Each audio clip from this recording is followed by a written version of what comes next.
Assalamualaikum warahmatullahi wabarakatuh. Kita mulai mata pelajaran komputer jaringan dasar. Karena ini pertemuan pertama, jadi saya harus perkenalan terlebih dahulu. Nama saya Ervina Afifah, biasanya dipanggil dengan nama Bu Vina. Nah, sebelum kita mulai pelajaran, alangkah baiknya kita baca basmalah terlebih dahulu agar mata pelajaran atau pelajaran yang hari ini kita pelajari bisa terserap dengan baik. Bismillahirrahmanirrahim. Ya, sebelum kita masuk ke materi, kita harus tahu dulu KIKD indikator apa yang akan kita pelajari di pertemuan pertama ini. KIKD, KI itu kompetensi inti, kalau KD itu kompetensi dasar. Kompetensi inti 3.1 dan kompetensi dasar 4.1. Kompetensi intinya itu 3.1 menerapkan K3LH disesuaikan dengan lingkungan kerja. 4.1-nya melaksanakan K3LH di lingkungan kerja. Itu adalah KIKD yang akan kita pelajari di pertemuan pertama ini. Indikator itu adalah pencapaian. Nah, 3.1 siswa mampu menjelaskan prinsip K3LH. Siswa mampu menentukan prosedur K3LH. 4.1 yang pertama, siswa mampu mengikuti prosedur K3LH. Yang B, mampu mengimplementasikan K3LH.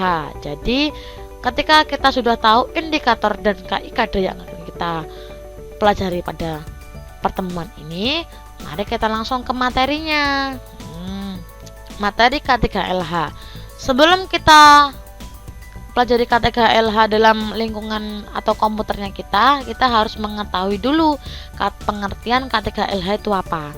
K3LH adalah singkatan dari kesehatan, keselamatan kerja, dan lingkungan hidup, yaitu sebuah upaya mengenai program kesehatan dan keselamatan kerja dan lingkungan hidup pada perusahaan ataupun suatu instansi yang mempunyai banyak tenaga kerja atau karyawan. Jadi pengertian K3LH itu sendiri adalah itu. Nah, yang kedua, dasar hukum perundang-undangan. Nah, Undang-Undang Nomor 1 Tahun 1970 tentang kesehatan dan keselamatan kerja yang diatur oleh undang-undang ini berbunyi, keselamatan kerja dalam segala tempat kerja, baik di darat maupun di dalam tanah, di permukaan air, dan dalam air maupun di udara yang berada di dalam wilayah kekuasaan hukum Republik Indonesia.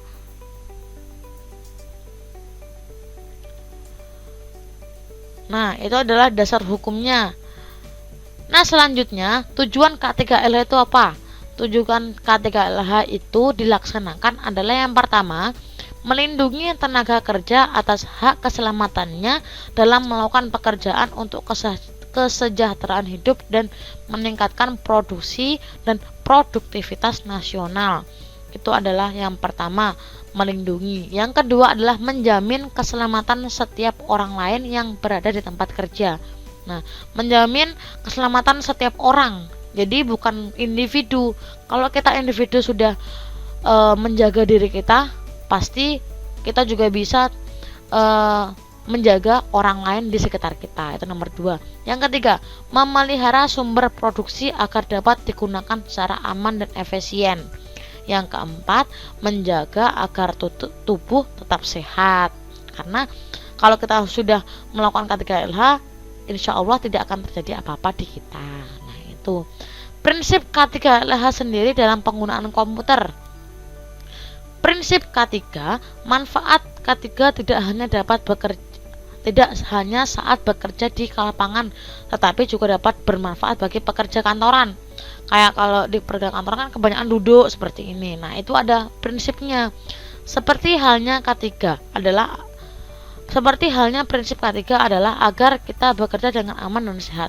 Oleh karena itu, agar kesehatan kita tidak terganggu, maka dibutuhkan kenyamanan dalam bekerja, seperti halnya bekerja di kantor, merasa nyaman saat bekerja, saat menggunakan komputer. Dalam kita menggunakan komputer, kita harus memposisikan diri, posisi kita sudah enak apa enggak nanti, karena kalau kita posisinya tidak enak, pasti akan bergeser seperti itu, pindah ke sini, pindah ke sana, bergerak ke sini, bergerak ke sana, itu contohnya. Sebagai pekerja kantoran yang selalu bekerja menggunakan komputer, diperlukan kenyamanan dalam hal posisi duduk, posisi mata, dan posisi dalam tangan yang ada di keyboard maupun di mouse. Nah, prinsip K3LH dalam menggunakan komputer yang pertama adalah kenyamanan dalam posisi duduk. Saat kita duduk, saat mengoperasikan komputer, diperlukan posisi yang baik dan benar seperti tempat duduk yang ergonomis yang memiliki sandaran yang nyaman. Ergonomis yang memiliki sandaran yang nyaman. Yang kedua, kursi dapat diatur tinggi rendahnya, kayak bisa digeser ke atas, ke bawah. Kursi dapat diputar atau dapat digeser. Yang B, kenyamanan saat posisi mata. Nah, mata ini pasti yang paling penting ini. Posisi mata yang baik dan benar di depan komputer, yang itu yang pertama, posisi mata pada layar harus lurus. Nah, ini kamera komputernya di depannya sini. Posisi mata tidak boleh terlalu tinggi dan rendah. Kayak gini tidak boleh, berdirikin juga nggak boleh. Yang ketiga, layar yang digunakan sebaiknya layar yang low radiasi. Low radiasi itu maksudnya kecerahannya mending yang paling nggak gelap-gelap banget, nggak terang-terang banget, jadi tengah-tengahnya. Yang empat, jangan menggunakan efek warna yang terlalu terang. Kalau malam biasanya pakai semu malam, agak kuning-kuningan seperti itu. Apalagi juga di HP itu sama. Yang kelima, gunakan kacamata anti radiasi biar mata kita nggak kontak langsung ke komputer. Nah, itu maksudnya yang B. Yang C, kenyamanan saat posisi tangan di keyboard atau mouse. Pilih tuh komputer yang lambat, gunakan jari sebanyak mungkin untuk mengetik sebanyak mungkin. Jadi kalau biasanya kita menggunakan cuma 11 jari seperti ini, kita biasakan menggunakan 10 jari gitu, biar itu paling nyaman. Tapi kebanyakan anak-anak seperti ini kalau masih pertama pegang komputer. Nah ya, sekarang kita harus membiasakan 10 jari. Nah, 10 jari itu sebenarnya ada manfaatnya juga banyak. Nah, cara memakai komputer dengan benar. Cara memakai komputer saat apalagi di mouse. Nah, mouse-nya itu yang pertama adalah saat menggunakan mouse, pastikan pergelangan tangan kita itu memposisikan tangannya lurus. Ininya lurus. Nggak boleh gini, nggak boleh gini, nggak boleh. Karena ini tangannya biar tengkoraknya juga lurus gini. Tidak menekuk kanan maupun ke kiri, memposisikan tangan agak pada ketinggian. Jadi harus lurus kayak gini. Biasanya kan kalau kita duduk di meja seperti ini, kalau di bawah di kursi di gini. Jangan gini, kebanyakan kalau anak-anak nggak ngerti itu habis lama-lama gini sininya sakit. Nah, tangannya juga gini. Yang sini yang pegang yang kanan, ini yang kiri. Biasanya kan gitu. Klik. Jangan tiba-tiba dipindah seperti ini, dipindah seperti ini. Nah, dalam posisi megang keyboard juga sama. Ketika menggunakan keyboard, posisi tangan harus nyaman, tidak menekuk pergelangan tangan seperti ini. Sama pergini nggak boleh, gini juga nggak boleh, harus lurus gini. Jadi menjadi gini, lurus gini sih. Nah, seperti ini. Yang ketiga adalah tidak memberikan pergelangan tangan tertekuk pada waktu yang lama. Lama-lama kalau nekuk seperti ini itu capek juga, ya kan? Ini kalau kita capek-capek biasanya kita gini-gini aja. Gini kan, itu bisa. Yang keempat, jangan menggunakan komputer terlalu lama karena mata kita juga bisa lelah, badan kita juga harus ada refleksnya. Kalau udah terlalu lama kita jalan atau minum harus sambil duduk seperti itu, tangannya digini-gini kan juga bisa. Yang nomor 5,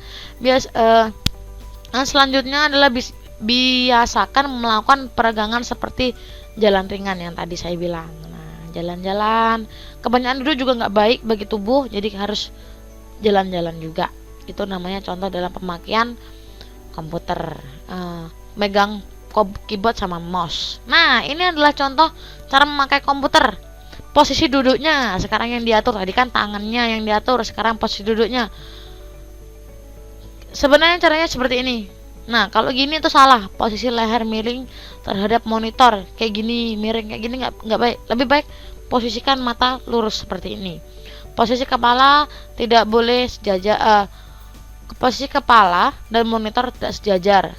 harus suhu ruangan panas. Jadi komputer itu mengeluarkan suhu panas meskipun kita ada fan-nya di dalam, kita harus ada tetap angin, misalnya pakai kipas angin di sampingnya, atau kasih lampu juga, posisi lampu dengan baik seperti itu. Keyboardnya sudah baik, duduknya juga sudah baik. Nah, kaki juga harus gini, lurus telapaknya itu biar nggak sakit. Begini nggak boleh, harus lurus seperti ini. Itu penggunaan komputer secara baik. Nah, nanti kalian bisa tahu sendiri di sini.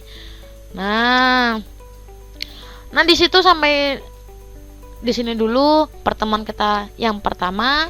Ingat, semangat belajarnya, tetap jaga kesehatan, ikuti protokol kesehatannya. Semoga kita sehat selalu, dan jangan lupa nanti akan ada soal-soal yang harus dikerjakan di dalam web. Nah, terima kasih. Wassalamualaikum warahmatullahi wabarakatuh.